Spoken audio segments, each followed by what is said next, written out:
Hi, everybody. I'm Dan Yergin. I'm a director of New America and very pleased to welcome you to this discussion today on the electric car.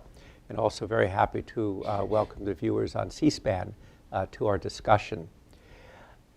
We're going to be talking about a terrific book today. It's called The Great Race by Levi Tillemann. It's a very timely book. This is really the fourth time that the electric car has appeared on the scene. And the first time was when Thomas Edison was a great proponent of the electric car and spent $1 million in the dollars of that day, which would be many millions of dollars today, over a period of 10 years trying to develop it. He promised the head of the biggest electric utility company in America that he was going to give him lots and lots of piglets who would be on his electric system, and what a great market it would be. Didn't work out. There were two more episodes, and finally we are here today. It is challenging to write a book on this subject and to write the book that Levi has written. Several requirements are necessary. One, you need to know cars. Two, you have to have a sense of automobile technology. Three, you have to know Chinese and Japanese. And four, you have to have a sense of national politics and international competition. So, Levi, there are not very many people who meet those requirements, but you actually do meet them. And I think it'd be, to get started, I remember when this was just originally an idea. Can you just give us a sense of what made you think? Because when you started the book, we were going to run out of oil. Oil was going to be $200 or $500 a barrel. And the electric car had this urgency. Today, oil's $50 a barrel. But nevertheless, last year, 120,000 electric cars were sold in the United States. So tell us how you got involved with this and what made you decide to want to write on this subject. Well, it's true. A lot has changed since I started the project. One thing seems to never change, which is the Patriots always win the Super Bowl. And we may have different feelings about that. But yeah, when I started the book in really 2008, 2009, the inspiration for me to look into electric vehicles actually came from a meeting I had at the Ford Motor Company. I was meeting with the person who was in charge of all of their product development, and his name was Derek Kuzak, and his role was really to set the long-term strategic development plan for the company. And I had a startup company that I was working on called Iris Engines at the time. We were working on a very radical, small, efficient internal combustion engine. And we hoped that that was going to be the future of automotive technology. And we expected that. And in fact, we really didn't take batteries very seriously. But when I had my meeting with Derek Kuzak, the lights came on, and he congratulated me. He said, "This is a really interesting design, but I'm not going to put money into it because it would cost billions of dollars, and within 15 to 20 years, everything is going electric anyway. So I already have a technology called EcoBoost. We're going to EcoBoost through the next decade and a half, 2 decades, and then we're moving to electric vehicles." And that was a huge shock for me.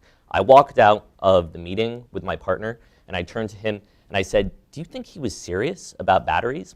And my partner said, "Yeah, I don't think he was joking. He wasn't laughing." And so that made me return to the drawing board and take a look at electrification and what were the drivers behind electrification. And there were some very clear kind of macro drivers, things like oil scarcity that we thought was a big deal at the time, things like a carbon-constrained world that we're moving towards, which hasn't changed, but also the idea of industrial leadership and the fact that there were these big countries, big economies that knew that the automotive sector was going to be a critical part of their industrial infrastructure going forward. So what happened to the Iris engine? So the Iris engine is kind of on ice right now. Let's just say that I've bought into the thesis of electrification, and I know that internal combustion engines are going to be a part of the transportation picture for the next 20, 30 years, but increasingly there's going to be a move towards batteries and perhaps fuel cell vehicles as well. So I know that one other thing that was very significant for you was when you were in Shanghai and you saw what the Chinese were doing on electric cars. was that an epiphany as well, or were you already committed to the subject? Well, the thing that's really amazing to me is how much has changed since 2010 when I was at the World Expo in Shanghai. GM and their Chinese partners, SAIC, I don't know how many of you are familiar with the structure of the Chinese automotive economy, but basically you have all of these big multinational automotive manufacturers. And in order to sell cars in China, in order to produce and sell cars in China, they have to partner with a local company. And so the largest of these is the Shanghai Automotive Industrial Corporation. And they have partnered with a number of companies. Amongst these is General Motors. And for the 2010 World Expo, they were asked to put together a vision of what the future of Shanghai could look like. And so they created this absolutely dazzling display where you walked into a stadium seating amphitheater. There was a huge IMAX screen. You strapped into a 5-point harness, and it flew you through this incredibly technologically advanced, incredibly clean, electrified world where all of the vehicles were autonomous. There were no stoplights. There were blind people who could drive around the city freely. There were mothers who were making it to the hospital on time to deliver their babies because they had an efficient autonomous driver. And how did this tie into electric cars? Well, so the interesting thing is that looked like something that was certainly not going to happen by 2030 and might never happen in 2010. But in 2015, it's pretty reasonable to assume that something like that is going to be well on its way towards characterizing the transportation system of 2030. And we already have things like the Google car that are on the street today. Every major automotive manufacturer has a serious autonomous vehicle program under development, and every major automotive manufacturer has a very serious electric vehicles program as well. So from this discussion and from reading the book, you get a sense of, at least you'll be able to form your own opinions as to what kind of car you'll be driving in 5 or 10 or 15 years. And we'll come back to that subject at the end of this. But the architecture of the book is really a competition among 3 countries, China, Japan, and the United States. Why, rather than companies, did you organize in terms of countries? That's a good question. And actually, a lot of people have asked me about that because automakers are multinationals. I mean, GM sells more cars in China today than it does in the United States. But you see that one of the things that drives technology and one of the most important things driving the evolution of the auto sector today is regulation. And regulation still happens on a national scale. And sometimes it even happens on a subnational scale. So in the case of the United States, you have a big regulatory... No, we're going to go into that in a minute. Okay. But why you chose those 3 countries? Yeah, so why did you choose Russia or Germany? Why did you choose those 3? So they're the largest automotive economies in the world. They're the 3 largest single country economies in the world. And I conveniently spoke Chinese and Japanese, so that made it an even easier choice. How's your German? My German still needs a little bit of work. Okay, so yeah. It's Portuguese, but again, Brazil wasn't a player.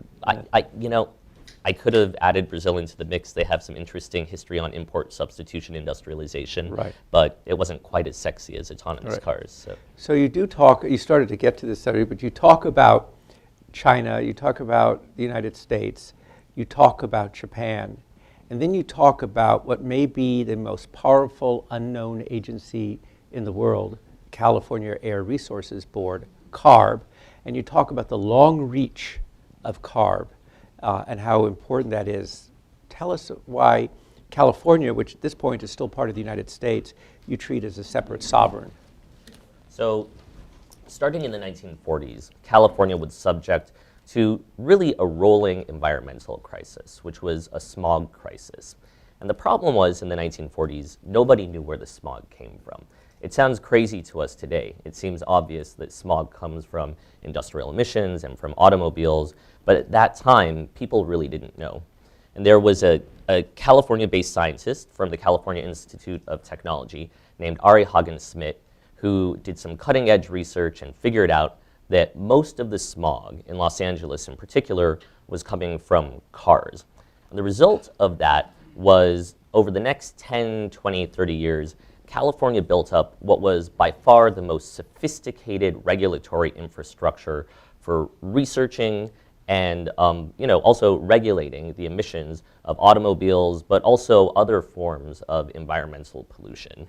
And in 1970, when the Clean Air Act was passed in Washington, D.C., the federal government recognized that. They recognized that California was actually far ahead of them in terms of understanding the science of smog, but also how to regulate smog and how to drive manufacturers towards bringing new technologies to market. And so they created a special cutout in a carve-out in the 1970 Clean Air Act that allowed California to set its own regulations for emissions. Now, that so that meant that decision made in 1970 then actually, and that's quite a long time ago, then has a big impact on the electric car today. Yeah, it reverberates very strongly to the present day.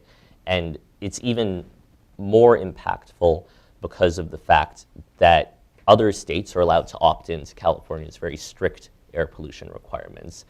And those pollution requirements are they're really the root of California's So EV program. when did CARB start trying to, I mean, from reading the book, you get the impression that CARB was, if you're trying to say where does the electric car, modern one, come from, a lot of it comes from California, from CARB. I think that's right.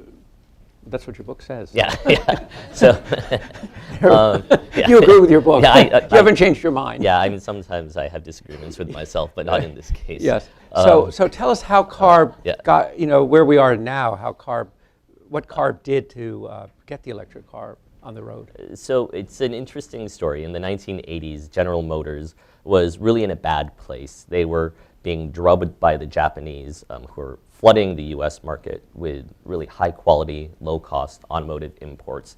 And in fact, it had gotten so bad that the free trader, Ronald Reagan, made a political deal with the Japanese government to have something called voluntary export restraints, where the Japanese throttled back the number of vehicles they would export to the United States. And so things were not looking good for the US auto industry. Chrysler had just gotten a $1 billion bailout from the federal government, and General Motors decided that they were going to, and it's a little bit more complicated story than this, but they were going to enter a solar race across the Australian outback to show just how cutting edge they still were, that they weren't losing out to the Japanese, that they could still compete on a world stage in the most cutting edge technologies of the day. And they crushed the competition. I think it was like a week-long race, and they were 3 days faster than the closest competitor. So what did that have to do with CARB? Well, so it was an electric car. Right. And they decided to continue this development project.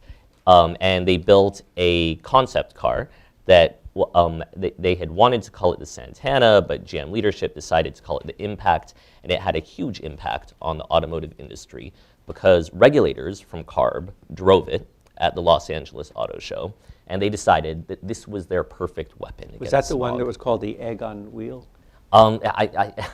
Maybe, yeah. Right. It was. I'm not sure if I've heard that terminology, but I'm sure It looks people like an call egg. it a lot of things. Yeah. Yeah. So that was the forerunner of a vehicle called the EV1. It's EV1. That's the egg on wheel. Yeah, that many people have probably heard of through the documentary Who Killed the Electric Car. But really it was the impact that convinced California regulators that an electric car was a viable consumer option. And it caused them to develop a set of rules that was tucked into a much larger package of air pollution related rules that essentially set out a timeline for innovation and said, by 1998, 2% of the cars that are sold in California have to be electric, and by 2003, 10% have to be But electric. that failed. So I would say it didn't fail. I would say it was postponed. And one of the good things about this policy was there was a built-in review mechanism. Every couple of years, they would come back. They would say, is this working? Is this not working? Why is it not working? Is the technology ready? And then they would also fight a lot with automakers about it. Yeah, so how do the automakers feel about CARB? I don't think they like them very much in general. Probably Tesla likes them, but It's been an evolving relationship. At various times, the relationship has been more or less fraught, but in general, the relationship has been characterized by a series of very cantankerous lawsuits. Right. So what is CARB requiring today, and how's that working? So today you have a situation where 7 states, in addition to California, have bought into CARB's zero-emission vehicle mandate, which basically requires that automakers, if they're going to sell cars in California, or these 7 other states, have to sell a certain proportion of electric vehicles. The interesting thing that they've done, though, is they've overlaid a market on top of this mandate, which is enormously efficiency enhancing. It means that rather than just saying every single automaker has to sell 2% electric cars this year, 3% electric cars next year, an automaker can make a strategic decision whether it makes sense for them to build electric cars themselves or buy what are called ZEV credits, which are credits that are awarded to automakers when they sell an electric vehicle. They can buy them from another automaker. How much do they cost? Well, it changes depending on who's selling more or fewer electric vehicles. And sometimes the price is really, really high. A couple of years ago, the maxed out Tesla Model S was producing people estimated $35,000 worth of ZEV credits per vehicle. So in other words, Tesla, in addition to making money from selling the car, or making revenues from selling the car, was also making revenues from selling credits. And still are. In Q3 of 2014, Tesla made $76 million through ZEV credits alone. Selling credits. Yeah, so it's a lot of money, and it has a big impact on the business model for these electric vehicles. So how many electric cars are, of the 120,000 that were sold last year, what proportion are in California? A lot. And if you look at California plus the states that are following the ZEV mandate, it's almost all of them. It's hard to get really good numbers on exactly where the cars are being sold.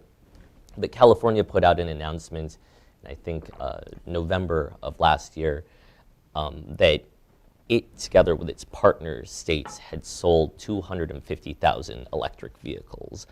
And that was when the US electric vehicle market had cumulatively sold about 250,000 electric vehicles. So it's not all of them, but it's a lot of them. Right. So let's turn to China now.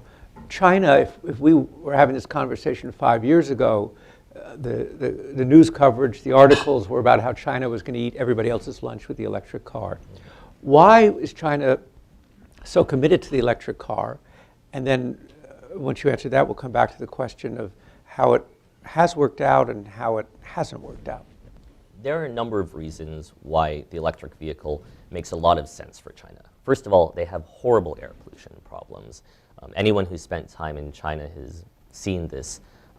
I know when I go to China, I wake up early, I look out the window, and if you can see the sky, I strap on my running shoes and I go running, because there's a good chance you're not going to be able to do that again for the next 6 or 7 days. The pollution there is so bad that frequently you can't get a good view of the building that is across the street from you. And so they have an environmental crisis that is in some ways similar to the California crisis of the 1950s. You're from California originally, aren't you? So you probably remember it. I can remember the painful breathing of smog, yes. And it's just as bad, if not worse, in China today. Actually, it's a lot worse in China today. And so that's the first reason. The second reason is energy imports. China's economy is growing very quickly, not as quickly as it was over the past 10 years, but it's still growing at a rate of 7+% a year. And that translates into increased energy demand, and especially increased oil demand. And so the electric vehicle is a means by which China can still gain increased mobility, but not increase their oil imports. And the third reason, though, is, to me, the most interesting, and I think it's the real reason why the Chinese are interested in electric vehicles, which is that the current Minister of Science and Technology used to be an Audi engineer. This is a very interesting story, yeah. His name is Wang Gong, and he came up with this idea when he was in Germany of leapfrogging the West into the era of electric vehicles. He knew, because he worked at Audi, which makes some of the best motors in the world, he knew how hard it was to build a production system that could produce these kinds of products at a world-class scale. And he knew it was going to be very difficult for China ever to catch up to Germany or Japan or the United States in these critical technologies. And so his thesis was that if China instead looked to the future and focused on electric vehicles instead, that they could leapfrog and they could command the market for the emerging age of automotive technology. So they saw this as a way to be a global player in the automobile business. Exactly. And that his view was they could not become a global player with the conventional because they were too late. Exactly. And so what happened was he met the then Minister of Science and Technology. They very quietly brought him back to China. And it seems like probably a lot of decisions had been made by the time Wang Gang came back. They installed him at one of the best universities in the country. They very quickly promoted him to president of that university. They made him in charge of the 863 program, which is the Chinese government program for developing bleeding edge technologies. And then they made Wang Gang. I mean, you're skipping over it, but it's a very important thing in China. It's a huge thing. I mean, it's like NASA plus. It's kind of like if you NASA and DARPA and NASA and DARPA and the National Science Foundation all rolled into one. And then they made Wang Gang, who was not a member of the Communist Party, a member of the State Council. They made him Minister of Science and Technology. And that was just an unprecedented thing. It hadn't happened for 40 years that someone who was not a member of the Communist Party had been a member of the State Council. And Wang Gang is still driving this thesis of electrification from a central level in China. And so the program, the leapfrog hasn't happened yet. I think as you read the Great Race, you have the sense that China started very strong and hasn't kept the pace. What's happened there? They've put an enormous amount of money into this program, and there was an enormous amount of enthusiasm and a lot of propaganda that underpinned China's electric vehicles program. I mean, that's really what this GM Psych Expo exhibit was. It was the Chinese government putting a lot of pressure on GM and Psych to demonstrate to the world what China's EV system of the future was going to look like. And the problem is that they really got the incentives wrong. You see, it couldn't be much more diametrically opposed to the way things worked out in California. In California, they had made a bunch of mistakes in the past. They had already been involved in this kind of tug of war with the industry over the 1990s, and before that with emissions technology. And so they understood how to pressure automakers. They understood what kinds of incentives automakers responded to. And the Chinese, on the other hand, put a lot of political pressure on the heads of major state-owned enterprises who are not just CEOs, but politicians in China. They put a lot of money behind the electric vehicles program. They were giving huge subsidies, $9,000, $10,000 from the central government. Many cities and provinces were putting another $9,000, $10,000 behind electric vehicles. But it hasn't taken off in the same way it has in the States. It hasn't taken off, and to me that's one of the most fascinating things, because it shows that propelling these industries forward isn't just a question of money. It's not just how much money you throw at something. It's whether you get the incentives right. Right. Now there's a third player in this great race, which is Japan. Where does Japan start? How did Japan get into the game, and how are they doing? Japan has a terrific place in this narrative. And by the way, we'll talk about the utilities, and I think there's some people here from some of the Japanese utilities, so terrific. Interesting. So tell us how Japan got into the game. At the beginning, Japan's role was really kind of almost as a spoiler for the American auto manufacturers. Starting in the 1970s, CARB was putting a lot of pressure on the big three to reduce their emissions. And they had come together and formed a study committee that was theoretically working together on developing new emissions technologies, but they were promptly sued because the federal government thought that they were actually colluding to keep more expensive, better emissions technologies out of the auto market. And I think CARB was very skeptical of their collaboration as well. And so what CARB did was they turned to the Japanese and they said, we have a huge market here and we have very defined goals for our market in terms of air quality. And what we want you to do is develop the technologies that Detroit isn't willing to. And Nissan and Toyota they're almost like the big three of Japan. They weren't that interested in getting out ahead of policy. But Honda saw a market opportunity there. And they closed down their F1 racing team. They put all of their best engineers on this project. Soichiro Honda himself, who was the founder of Honda Motor Company, would come in every day and he would work shoulder to shoulder. So is this on electric cars? This is emissions. Okay, but does this lead to the electric? Forward. Yeah, let's skip please. Electric cars. Yeah, so they became they developed this new set of technologies that Detroit had said was impossible, and so Japan became kind of a recurring competitor to Detroit, a theme within the American regulatory community was that if Detroit can't do it, look to Japan, and they might actually provide a way forward.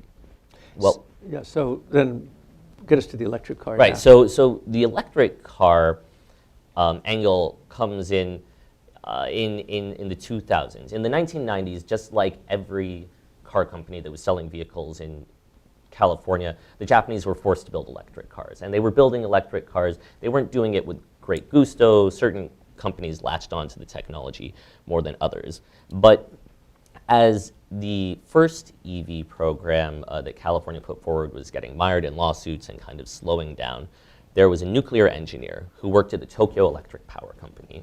And his name is Takafumi Anagawa. And his specialty was core safety.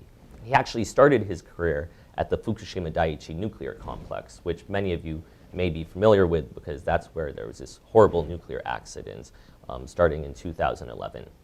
Well, Anagawa decided that the best way to promote nuclear power in Japan was to show the Japanese that there was value to nuclear power beyond your standard industrial uses and lighting and home heating.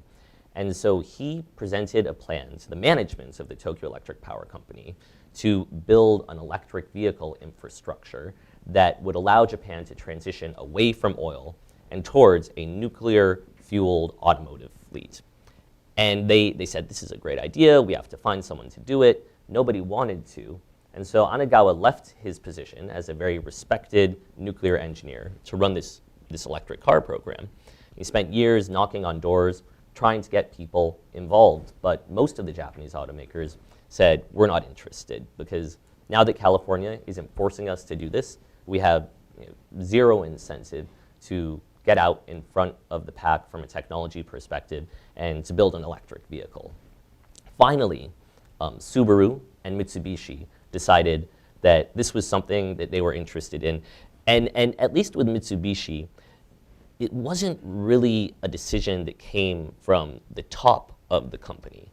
There was an individual there who ran a big research program, who loved electric cars. He'd been very involved in building the electric vehicles to respond to the California EV program in the 1990s. And he knew that his leadership would shoot him down immediately if he said he wanted to start developing a new generation of electric vehicles. But he decided to secretly build a vehicle for Anagawa anyway. They developed this new ecosystem for electric cars, and then they moved to enlist METI, which is the Japanese Economic Planning Organization, the Ministry of Economics, Trade, and Industry.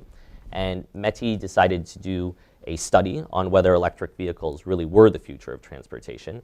They brought in academics, they brought in consultants and industry specialists, and the end result was they decided that for Japan to remain at the cutting edge of automotive technology, they were going to have to put serious money behind. When was that? Plug-in electric vehicles. This was 2006, 2006, 2007, and that's when Nissan got in a big way. And after Nissan got in, the scale of funds going towards developing these automobiles just changed. It was a step change. So if you were going to evaluate the race, your book's called The Great Race. It's China, Japan, and the United States. Handicap where the race is now and who you think will lead the race. Certainly the Japanese are selling a huge number of electric vehicles. There are more plug-in electric vehicles sold. Are they the best on batteries? Japanese and Koreans are both very good on batteries. They both sell very high quality batteries. Japanese are a little bit more sophisticated when it comes to automotive technology and integrating those batteries into cars. But I think you could make the argument that the Japanese would probably have been leading this race, or at least be much farther out ahead with the United States than they are today, except for the 2011 tsunami and nuclear disaster. After that disaster, TEPCO, who had really been driving this entire process, had their resources gutted. They slashed funding for their EV development program. Leadership for Japan's EV program was really transferred to Nissan. And Anagawa, who had built this entire program to promote nuclear power, was taken off the electric vehicles program that he had actually grown. He had started to really be very enamored with this program. And eventually, he was put in charge of TEPCO's entire nuclear energy program. And the reason why is interesting. He wasn't involved in the 10 years of decisions that led up to the Fukushima nuclear disaster. Instead, he had left to work on this EV program to promote nuclear power. And the result was that when they reached this kind of cataclysmic point in TEPCO's nuclear power program, Anagawa had a lot of credibility. He had done something incredible, and he was made the lead. So which country would you put at the forefront now? So I think America is far out in front, especially because of Tesla, but also because of CARB. By coincidence, Levi's new dog is named Tesla. That's just a coincidence. But we haven't really talked about Tesla. Do you want to say a word? Just a couple more questions, then we'll open it up to the audience, but a couple. Yeah, she was barking till 2 in the morning last night. It was really... Yeah. So tell us about the impact of Tesla. I spent a lot more time at the dog park. No, I'm just kidding. No, the other Tesla. So Tesla is an incredible company. It is the result of a set of technologies that was really the outgrowth of the EV movement in the 1990s. The individual that Elon Musk bought the original technology for Tesla Motor Company from had been an engineer on the Sun Racer, which was the name of that GM car that they'd raced across the Australian outback in the 1980s. And I think Tesla has really changed the game in terms of public perception of electric vehicles. People used to think of them as golf carts, and now you have these YouTube videos where they put a Tesla Model S sedan, which is a fairly large sedan that can fit 7 people peak capacity, against these supercars with 8 cylinders, and they have them drag race. And Tesla leaves the supercars in the dust, at least for the first 1/8 of a mile, because the acceleration is just phenomenal. And so that has been hugely important for just shifting the perception of electric vehicles. So 2 questions before we open up. One is, you are a big proponent of industrial policy, wisely administered. It's a theme that comes through in the book. It's only a small part of the book. The book is really a narrative, this story we've been hearing about. Some might read it and say, wait a second, this is about rent-seeking behavior rather than innovation, industrial policy. Address the question of innovation, role of government, role of markets, and industrial policy versus rent-seeking behavior. That's a great question. And for me, it always comes down to the difference between strategy and tactics. The scary thing about the world today is we confront a lot of challenges in terms of energy and climate. And we have to make some pretty huge changes if we're going to avoid catastrophic climate change. But the nice thing is that gives us a very clear goal that we can use as a strategic guidepost for where we need to be in the next 2, 3, 4 decades. And so I think it's very important when you think about industrial policy to have a strategic mindset regarding the long-term goals, but then to be somewhat tactically flexible. In terms of technology, the California Air Resource Board understands that, look, any zero emission option that doesn't create a lot of air pollution is going to be fine from our perspective. And they're actually pursuing a number of different technologies, and they put a lot of money into seeding new technologies. They're working quite aggressively on fuel cells. But the main focus is electric vehicles. And that's because it's quite clear that within the next 20, 30 years, the only technology that is viable to bring us to really zero emissions in terms of both criteria emissions, which are the emissions that are bad for human health because they create air pollution, and carbon emissions, which are emissions that generate climate change. Electric vehicles are the only thing that really exists out there. And so I think it makes a lot of sense to use those strategic guideposts and to create systemic incentives that allow us to efficiently drive towards a place that is going to be. And do you think that the policies the U.S. has put in place have worked to achieve their goals? The problem with the policies from the federal government is that most of them were formulated on an extraordinary timeline during the stimulus. The federal government had to spend $700 billion within an extremely compressed period of time. And so you can see that the efficiency of the California policies in terms of expenditure of funds is just much better than the federal. What was the goal initially that President Obama said? Was it 1 million cars, electric cars on the road by 2015? We're not going to make that. No, we're definitely not going to make that. When do you think we might make it? Maybe 2017 or 2018, depending on what the market does. That's not far away. And I think the interesting thing was, I don't know where that goal came from. And it's a goal. Well, it was far enough away at the time. Well, it was far enough away, and it sounds like something that was formulated for a speech. If you look at California's goal, it's together with these 7 other states, we will have 3.3 million vehicles on the road by 2025. They modeled this out very carefully, and they calibrated the incentives together with their partners to figure out how many cars can we really achieve. So in your Washington Post op-ed the other day, you did take on a question that I'm sure is on the mind of people here and people watching on C-SPAN, which is the question of oil's $50 a barrel as we speak now, not 500. Mm-hmm. Low gasoline prices, probably people filled up today. It's a little over $2, something like that. Of course, it's going to fluctuate over time. So what did low gasoline prices do? That was one of the basic premises for the policy. Will this affect things? It will certainly affect things. I mean, this is just such a huge systemic issue for the U.S. economy. As you know, Dan, it has massive stimulus effects in terms of consumer spending, but it's also potentially a big problem in terms of energy production in places like North Dakota or Texas. Do you have any idea actually what it's doing to economic growth in Texas or North Dakota? It's negative. Yeah, it's obviously negative. Are there any hard numbers Not yet. on that yet? Not yet.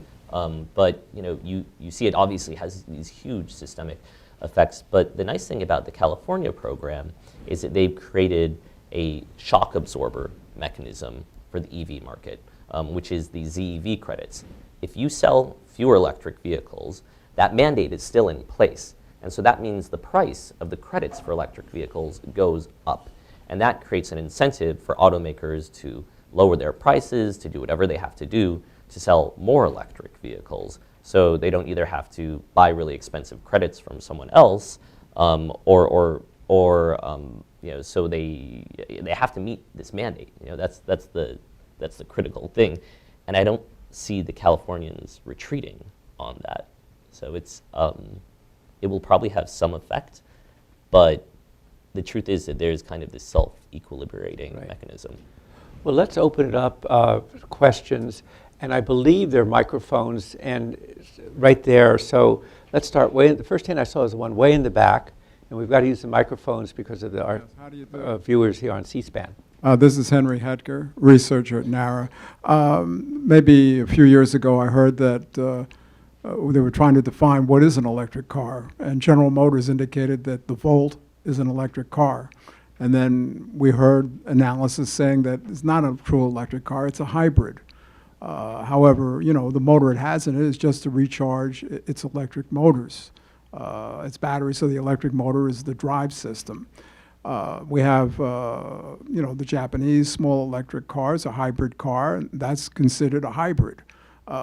What are the percentages that are required in these limitations by, you know, in California, 2017 or 2016 that you've mentioned? So it's a good question. How do we define an electric car? And I have another point. I live in a high-rise. You live what? In a big high-rise, 300 units. And I wondered a couple of years ago about getting a plug-in hybrid, and I need it in my space. I have an underground space, and I wondered how to handle this. And they said they'd look into it, but absolutely nothing got done due to the difficulties in developing lines strong enough so the current could reach where I'm located. So that's it's a problem for every person that lives in that. So that's, thank you. So that's the infrastructure. So there are two Yeah, questions. what How do you can be done? define and the infrastructure question? So I'll start with the second question first, which is the infrastructure is a big issue, and especially urban infrastructure. I live in a condo. There would be street parking for my car, and I would actually love to have an electric car, but I can't because I don't have a place to plug it in. And that is, I think, the big issue going forward in terms of expanding electric vehicle use in dense urban areas. It's much easier in a suburb or in a commuting neighborhood where people have garages that they park their car in every night. And I think that was the original target for the EV market. But EVs are actually a terrific solution for the city as long as we can find a place to plug them in. And so I worked a little bit on these issues at DOE. There are some interesting initiatives in places like New York City and in California to try to address that problem. And the first question about what do we consider an electric car? Well, there are kind of gradations of electrification. The first kind of vehicle that you mentioned was a pure plug-in electric vehicle. And I think most people draw the line between what we would call an electric car and something that is not really an electric car with an extension cord, which is if you plug that car into the wall and it gets its electricity from the grid rather than getting it from an internal combustion engine, then you consider that a plug-in electric vehicle. Otherwise, it's a hybrid. Car. Otherwise, it's a hybrid. You have batteries in cars like the Toyota Prius, and yes, they have electric motors that enhance the efficiency, but all of the energy that is being used by that Prius comes from gasoline. There was a question in the middle here, right there. Yes, my name's Joel Hetker. I'm retired from the government. Can you hold that mic a little closer? Oh, yes. The Fisker had a loan guarantee of like what? A huge amount of money. I forget what. It was a flop. And Toyota's coming out with a hydrogen fuel cell next year in 2016. They're giving away 5,000 patents. Is that going to be more important than the electric car, the hydrogen fuel cell? Okay, so the question is the hydrogen fuel cell, is that going to become an important competitor? Most people look at the future of transportation as a spectrum of technologies, and they don't think that one technology is going to win out completely. You see these growth paths for plug-in electric vehicles, hybrid electric vehicles, advanced internal combustion engines, and I think the debate amongst serious policy analysts is not whether one is going to take over the entire space, but what are those different growth paths going to be, and which ones are going to grow faster, and which ones are going to grow less fast. So the hydrogen fuel cell is something that the Japanese government is putting a fair amount of money into. Toyota and Honda are both very invested in it. The Californians are putting a fair amount of policy work behind hydrogen fuel cells as well. But personally, I have a really hard time getting around the infrastructure issues for hydrogen fuel cells. It's very expensive to produce hydrogen. Today, hydrogen is produced mostly from natural gas, or you can produce it from coal, which means you don't get a big win in terms of greenhouse gas emissions. I keep trying to get a good answer from hydrogen fuel cell proponents why anyone would ever want to own a hydrogen fuel cell vehicle as opposed to a standard gasoline vehicle. Because with an electric car, I see it. The fuel is really cheap. You can fuel at home, which means you never have to go to the gas station. And the performance can be terrific. With a hydrogen fuel cell, you still have to go to the gas station. It's not cheap. You know, the cars aren't cheap, and the fuel isn't cheap. And you know, I don't see a compelling business model there that is better than a gasoline-based business model. Levi, we talked about China, Japan, United States. Is France, is the EU a player in this, or is it the fact that there are large automobile companies in Europe who are playing to an American audience? The EU is definitely behind the United States and Japan, and I would say for a time it was reasonable to say they were behind China as well. But Germany has really come on in a big way over the past By Germany, couple you of mean the years. German government, or do you mean the German automobile makers? Both, actually. At first, it was the German automakers. BMW came on very strong with a really neat electric vehicle called the i3 that is made out of carbon fiber. It drives great. You have to sit in it and feel what the interior is like. It is just one of the best designed vehicles that I've ever been in my life, and it has doors that open like this rather than this, which makes it kind of cool as well. And then they also have an electric supercar that they have developed called the i8, which has a plug-in electric technology that is kind of similar to the Chevy Volt, but much more robust. And again, this is about the coolest looking car you've ever seen in your life.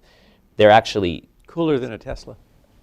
It looks cooler than a Tesla. I mean, it's not quite as, I don't think it's necessarily quite as good of a car for the money as Tesla, but it's a really cool car. And I will just finish by saying that with BMW getting into the electric vehicle segment in a very serious way, the German government has finally decided that they're going to start putting some incentives behind. Right. Roger, right up front here. We need the mic up here, and then the lady behind you. Hi, Roger Kranenberg, IHS. You mentioned 4 generations of electric cars, and we're on the 4th generation. What's different about the 4th generation? Is it a signal of what the future holds? That's a great question.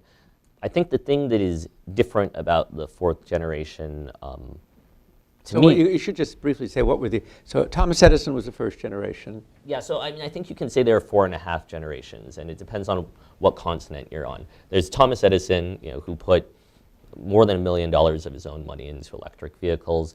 After World War II, there was a brief blip in Japan where they were building electric cars because consumer automobiles had been basically banned by the occupying Allied forces, and electric cars were kind of a loophole. And so Toyota had a division called Denso that started to build electric cars, and they were selling them, and people were using them instead of traditional vehicles. But when the ban was lifted. And cheap gasoline. And cheap gasoline. Okay, the third one. The third was in the 1970s after the oil shocks with the price spikes in gasoline. There was a lot of interest both from a policy level, but also amongst some private sector entrepreneurs in building a new generation of electric cars. And it's interesting because we read the language of that time, it sounds remarkably like the language of 5 years ago. I mean, it wasn't the cycle. And then it's true. And then the 3.5.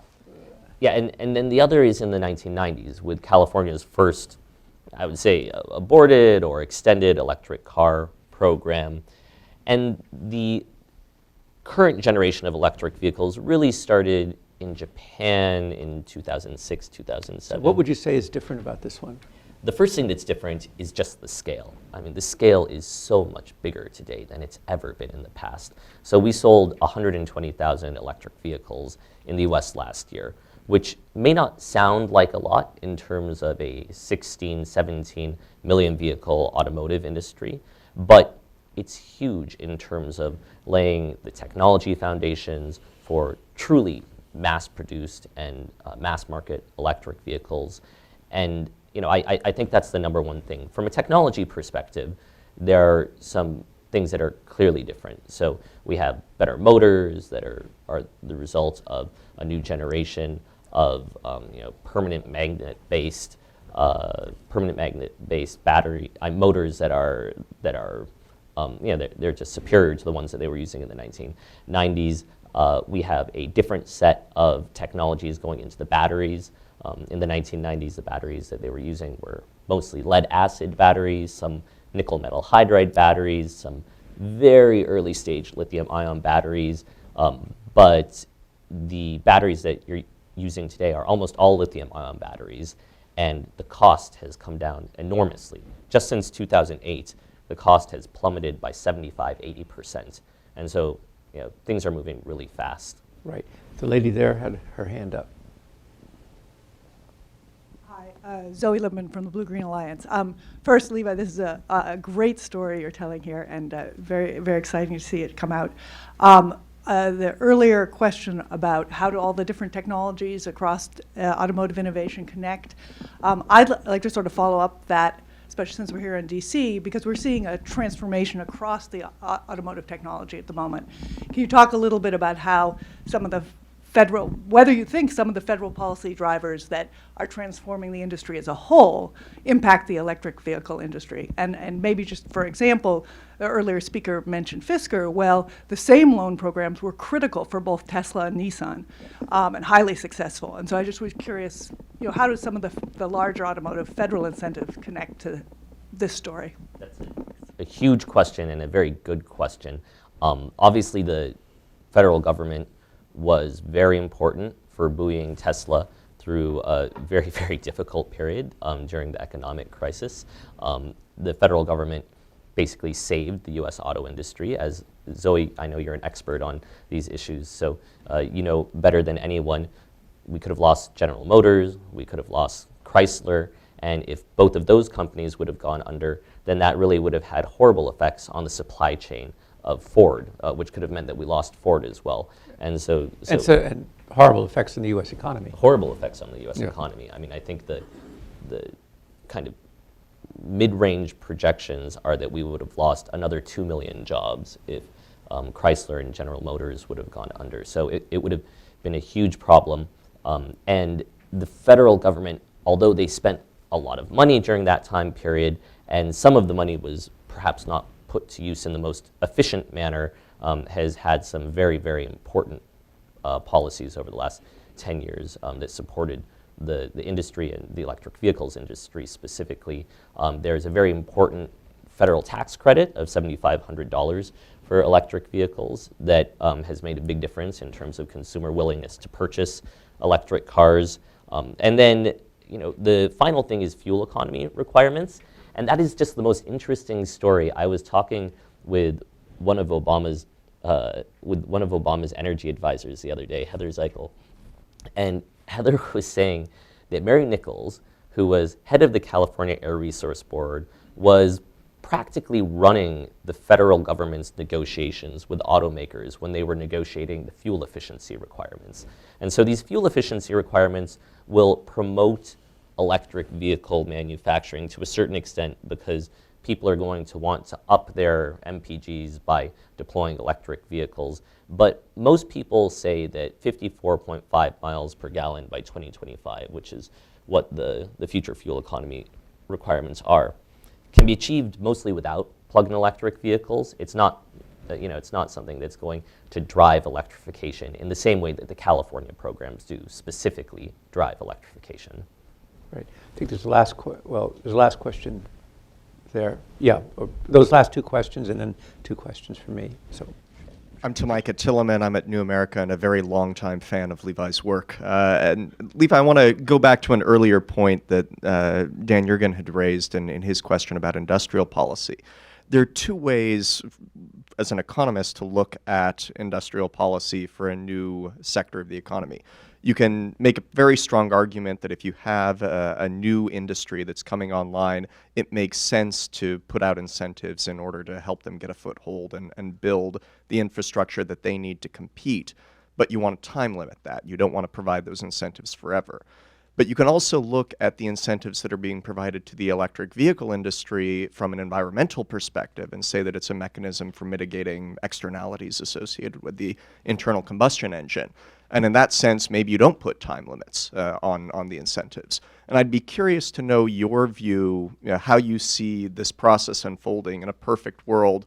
Should there be an expiration date on the incentives that are being provided, or is this necessary in order to reduce the harm that's being caused So by sunset carbon-based or not? technologies? You could write many dissertations on the question that you just asked. I think that there is definitely, there should not be a argument as to whether the sunrise industry of electric vehicles should be subsidized right now. It makes a lot of sense to get this industry off the ground with some pretty serious subsidies from the federal government, and as far as state and local governments are willing to jump on board, that's also terrific.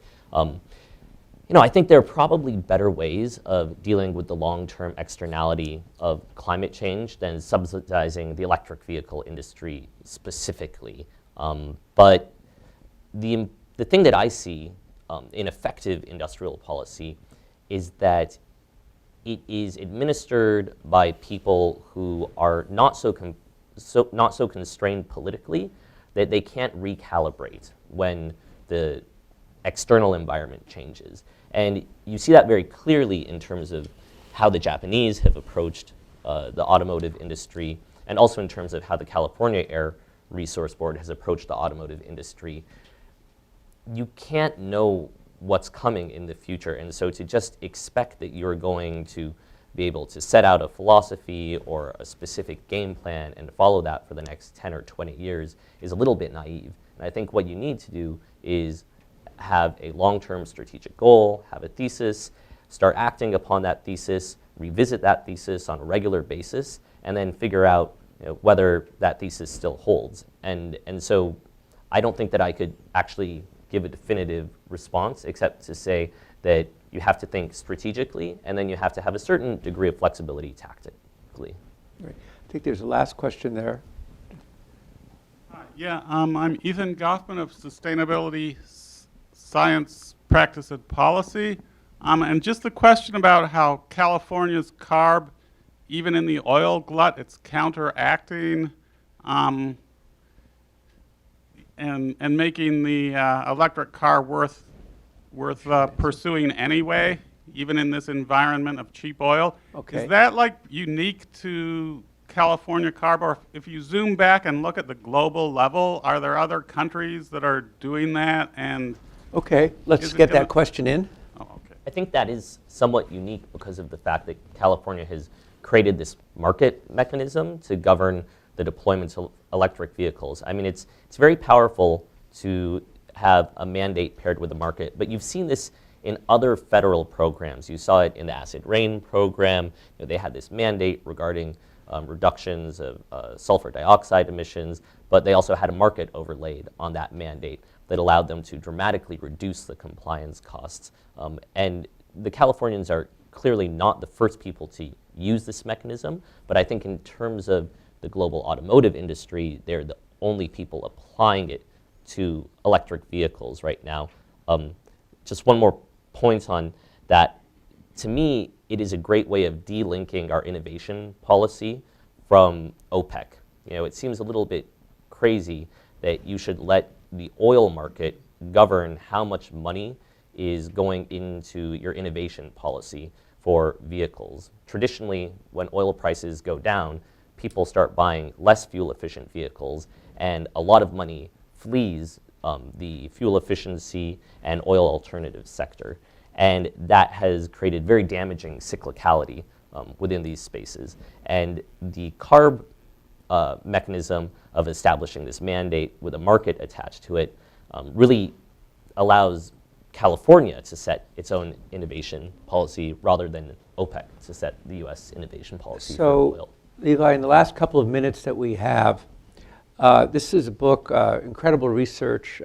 We found out things and inside not only the U.S., but China, Japan, the industry that's really quite fascinating. Great storytelling, great personalities, and a very important narrative. So now I'm going to ask you to go out on a limb, or maybe to go out at the very end of a very long extension cord, and tell us what you think people will be driving in 2025 or 2030 the people here in this room and the people watching in C-SPAN and people across the country? Well, the thing is that the timelines for developing automobiles are so extended that you don't have to go too far out on the extension cord to make those predictions. We know that by 2025, there is this mandate in place within California and these other 7 states that says 3.3 million electric vehicles minimum are going to be on the road. So that's a floor, not a ceiling. We know that companies like Bosch have already created their timelines for deploying certain kinds of autonomous vehicle technology. They have a strategic roadmap for gradating their level of autonomy starting in 2020, moving to 2025, by which time they expect to have fully autonomous systems on the road. So what will be the driving experience? The driving experience What will people get still- into? They'll get into electric cars? In large part, it depends on what you're going to want to drive. And so if you decide you want to drive an electric vehicle, you'll be able to drive an electric vehicle. If you decide that you want a car that has autonomous capabilities, by 2025, you should be able to purchase a car with substantial autonomous capabilities. And some people aren't going to opt for those options in 2025. Some people are still going to drive their Chevy Silverado pickup truck. So what are the autonomous features that people will have? They'll have definitely, well, so today we have a lot of autonomous features. You have lane keeping, you have dynamic cruise control, which allows the car to slow down and speed up based on the speed of the car in front of it. By 2025, Bosch and Google are saying that you're going to essentially be able to get in your car, program a destination, and it will drive you from point to point. Right. Well, I think this is quite a story. It starts a long time ago. The book actually starts with Henry Ford, and in a sense, although it ends now, it really ends in 2025 or 2030 in terms of as it plays out. So I think this is a book to take along on the trip, and recommend The Great Race to everybody. And thank you all for joining us with Levi Tillotson.